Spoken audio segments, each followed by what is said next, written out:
Hola amiguitos, bienvenidos nuevamente al canal de Chamo Bookbox. Hoy leeremos la historia de El Turpial que vivió dos veces. Una historia del conocido escritor Salvador Garmendia sobre la amistad, el amor a la naturaleza y la libertad. Disfrútenla.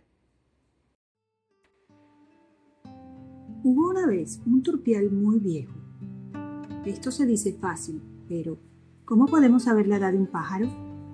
A ellos no se les ponen blancas las plumas, no cargan bastón para andar, ni el canto se les vuelve ronco en la garganta. Entonces, ¿cómo sabemos que está viejo? Por ejemplo, el turpial del que hablamos vuela como solamente pueden volar los pájaros. Salta de una rama a otra, como si no tuviera peso, y a la hora de cantar, su canto es como una flecha disparada por un campeón olímpico. Sin embargo, sabemos que ese turpial tiene más años pájaro que cualquier otro, a pesar de que él mismo no sabría decir hace cuánto tiempo exactamente empezó a volar en las sabanas de Barquisimeto, su lugar de origen. Cuando piensa en eso, lo primero que aparece en su memoria es un cielo claro y azul y una luz muy brillante.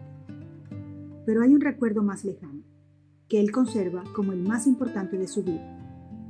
Veamos de qué se trata. Acababa de abrir los ojos sin saber dónde estaba. Pretendió estirar su cuerpo y moverse, pero no lo logró. El lugar donde se encontraba era casi de su mismo tamaño, un envoltorio que lo protegía, cerrado por todas partes.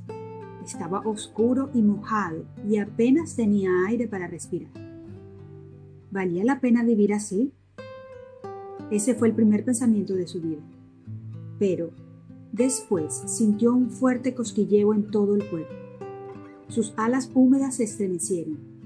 Con un gran esfuerzo, estiró el cuello y su pico se elevó y se clavó en el techo.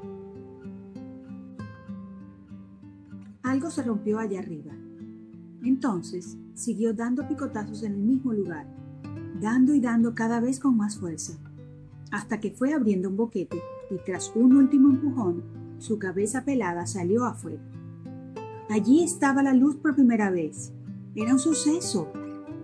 Lo primero que vio fue su nido, una alfombra de ramitas secas, suaves y perfumadas. No cabía duda de que era un lugar donde valía la pena quedarse. Trató de ponerse de pie, pero sus patas se doblaron y cayó boca abajo.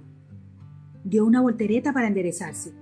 Lo intentó una vez más y volvió a dar al suelo, patas arriba esta vez. El bebé turpial vio los pedazos de cáscara donde había estado metido, y eso lo aclaró todo. Había salido por sus propios medios de ese recipiente quebradizo, y ahora su mundo era una gran esfera que parecía no tener fin. Lo comprobó después cuando avanzó unos pasos. Sacudiendo con cierto temor sus pobres alas, sacó la cabeza por el borde del nido y miró alrededor. Bueno, si nuestro turpial hubiera sabido hablar, como buen barquisimetano que era, hubiera dicho naguará, pero él tuvo que conformarse con lanzar un chillido. ¡Qué grande era todo! ¡Madre mía! Desde lo alto de un gran cactus pudo divisar una llanura silenciosa. La sabana estaba toda cubierta de tunas, cardones y algunos árboles pequeños y torcidos. Eran los guardianes de la tierra seca, los cujíes. Y más allá, mucho más allá, donde cielo y tierra se unían, había una raya negra, desigual, como dibujada por la mano de un niño. Era la ciudad, Barquisimeto, y a pesar de ser él tan pequeño, lo tentaba. Pero seguramente nunca conseguiría llegar hasta ella. ¿Qué se podía hacer? Era otro mundo. Y como todo ese paisaje estaba techado por la gran cúpula del cielo, llegó a la conclusión de que había salido a picotazos de un pequeño huevo y ahora se encontraba dentro de otro, muchísimo mayor, inmenso en realidad, gigantesco. Esos fueron los primeros momentos del turpial. En cuanto a su verdadera edad, poco o nada sabemos. Los pájaros no cumplen años, ni saben de meses, semanas y días. A él, como a todos, cuando le llegó su hora, encontró compañera. Era una linda turpiala, que puso unos cuantos huevos, de donde salieron otros tantos pichones, que pronto comenzaron a pintar el cielo con sus pinceladas amarillas y negras. Se puede decir que levantó una familia, pero terminó quedándose solo, porque el turpial no es de los que vuela en bandadas, alborotando el aire con sus chillidos. Él prefiere volar sin compañía, cantando para sí mismo y para quien quiera escucharlo, pero de lejos y sin molestar. Un tipo así quizás nos parezca un poco presumido, pero después de todo, cada quien es como es, y hay que respetar a los demás. Ya el turpial andaba como por la mitad de su vida, cuando le ocurrió algo terrible que iba a cambiar por completo su historia. Un día, que estaba distraído comiéndose una tuna madura, descubrió algo que le cortó el aliento.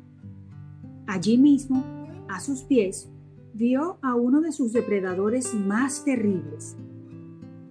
Había visto a otro como ese. Era un cachorro de hombre, por eso le tenía miedo. Y claro que venía con malas intenciones. Él lo sabía. Tenía una onda, pensó. No había terminado de pensarlo cuando ya la horqueta se elevaba, sostenida en la mano derecha del muchacho, y la izquierda, donde iba la piedra, retrocedía poco a poco. Pero el turpial tenía confianza en la velocidad de sus movimientos, así que no se apresuró demasiado. Mejor será que evitemos problemas, se dijo, sin olvidar hundir su pico por última vez en la rica pulpa de la fruta. Inmediatamente levantó el vuelo, y la piedra disparada se perdió por entre los cardones. Un rato después, se paró a descansar en la rama de un cují. No dejaba de pensar en su almuerzo, aquella hermosa tuna que había tenido que abandonar cuando todavía conservaba la mitad de su pulpa. Y bueno, decía, si no encuentro nada mejor, volveré por allá a terminarla. Estaba tranquilo, pensando que a esas alturas su enemigo debía andar muy lejos. Pero se equivocaba. El muchacho tenía buenas piernas y lo encontró enseguida. Allí estaba otra vez, rodilla en tierra, con la honda estirada a lo más, lista para el ataque.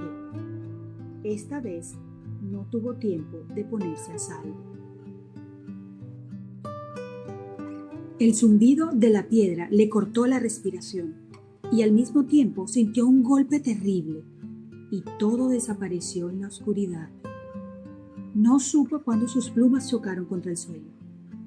Apenas cayó en tierra sin conocimiento, el muchacho voló a cobrar su presa.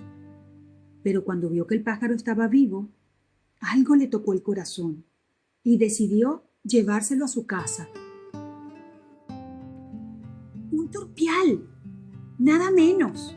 Los turpiales cantan bien, sentenció la mamá. Si se cura, lo vamos a poner en una jaula. Lo atendieron bien en esa casa. De eso no cabía duda. Y en el fondo, les agradecía a todos el interés que se tomaron en salvarle la vida.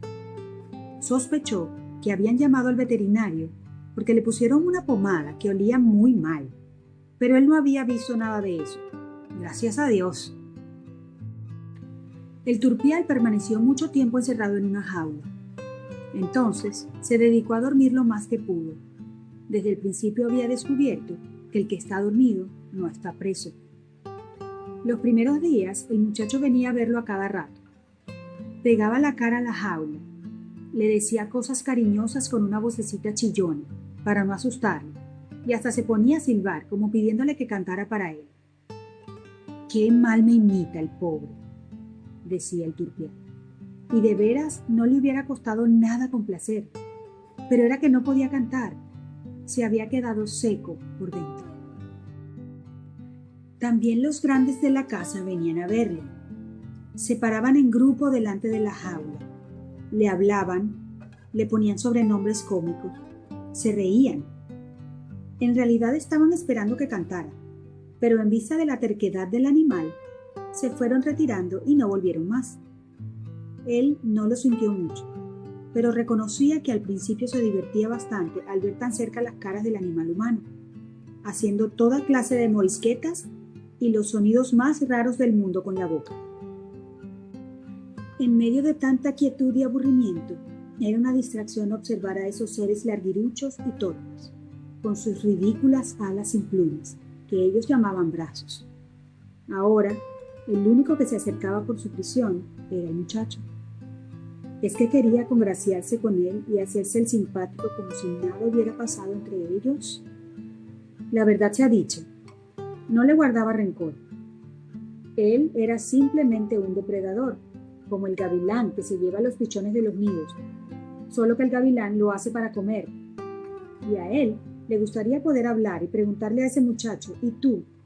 ¿Por qué? Al muchacho no se le había ocurrido hacerse esa pregunta. Él tenía su onda. La había hecho él mismo. Tenía buena puntería y sentía el calorcito del orgullo cuando daba en el blanco con el primer disparo. Pero, al mismo tiempo, cuando se alejaba de la jaula, sentía algo extraño en su interior, algo que no sabía explicar con palabras. Casi sin darse cuenta, salía a caminar solo por la sabana y la onda seguía en el bolsillo de su camisa, pero a él no le provocaba tocarla. A veces se tendía en el suelo bajo los cardones y se ponía a mirar el cielo. De repente, oía cruzar un pájaro. Se incorporaba y el corazón empezaba a latirle con fuerza. Después, regresaba caminando poco a poco. Arrastraba los pies, pateaba las piedritas, pero no sabía qué le pasaba. Pasaron varios días y ya no le provocaba acercarse a la jaula. También para el pájaro, la época de su cautiverio fue la más triste y gris de su vida. Y hubiera llegado a ser la más larga si, una mañana, de repente, apenas salió el sol, el prisionero, casi sin darse cuenta de lo que hacía, sin pensarlo, arrancó a cantar. Fue un impulso repentino y hasta se asustó al escucharse. Hacía tanto tiempo que su cuerpo no vibraba de esa manera. Su corazón latió con fuerza. A cada segundo que pasaba, su canto se iba extendiendo por toda la casa y él iba ganando confianza. Pronto, su temor se cambió en alegría. El sol brillaba como nunca. Vio pasar una bandada de loros parloteando a gritos. Las palomas aleteaban en círculo por encima de los árboles del patio. Ladraba un perro. Un burro comenzó a rebuznar a lo lejos. Las lagartijas corrían alocadas por sobre las tejas. Y una gallina, que había puesto un huevo, parecía ir de puerta en puerta, dándole la noticia a todo el mundo. Y era como si el canto del turpial estuviera dirigiendo ese concierto. En un momento, toda la gente de la casa se reunió en el patio, en medio de un gran alboroto. Venían a presenciar un milagro que ya nadie esperaba. ¡El turpial! ¡El turpial está cantando! También el muchacho llegó corriendo y se abrazó a la jaula. Estaba emocionado. No podía creerlo. Hubiera podido quedarse allí todo el día, escuchándolo. Fue entonces cuando el turpial lo vio. Se le quedó mirando y dejó de cantar. ¿Qué había pasado? Todos se miraron las caras, asombrados. Por un momento, el muchacho y el pájaro se contemplaron fijamente. El niño tenía un nudo en la garganta y el pájaro también. Entonces, en medio del silencio, el muchacho hizo algo que nadie, ni siquiera él mismo, esperaba. Simplemente abrió la puerta de la jaula y dio un paso atrás. El pájaro se colocó en posición de despegue. Vaciló unos segundos como si no estuviera seguro de lo que iba a hacer. Con tanto tiempo fuera de uso, ¿tendrían sus alas las fuerzas suficientes para...? ¿Quién dijo miedo? El pájaro salió despedido por la abertura. Al torcer el rumbo hacia arriba, sus alas se sacudieron con fuerza y casi golpearon la cara del niño, y fue como si le gritara: «¡Adiós! ¡Gracias! ¡Te espero en la sabana!». Y el pequeño se quedó mirando a las nubes por encima de los tejados hasta que ya no hubo más pájaro en el aire. Libre y satisfecho, el turpial voló a ras de los cardones por la inmensa sabana. Ya no era un fugitivo. Nadie lo perseguía. Ahora se deslizaba suave y elegantemente en el aire como jugando con el viento. Sí, seguro que su amigo volvería alguna vez por sus dominios, pensó, agregando como quien guiña un ojo. Pero la onda me la dejas en la casa, por si acaso. En ese momento, el viejo turpial descubrió que volar era como cantar, una fuerza que duerme allá adentro y despierta cuando somos felices. Y colorín colorado, si no se lo lleva el viento, mañana te cuento el mismo cuento.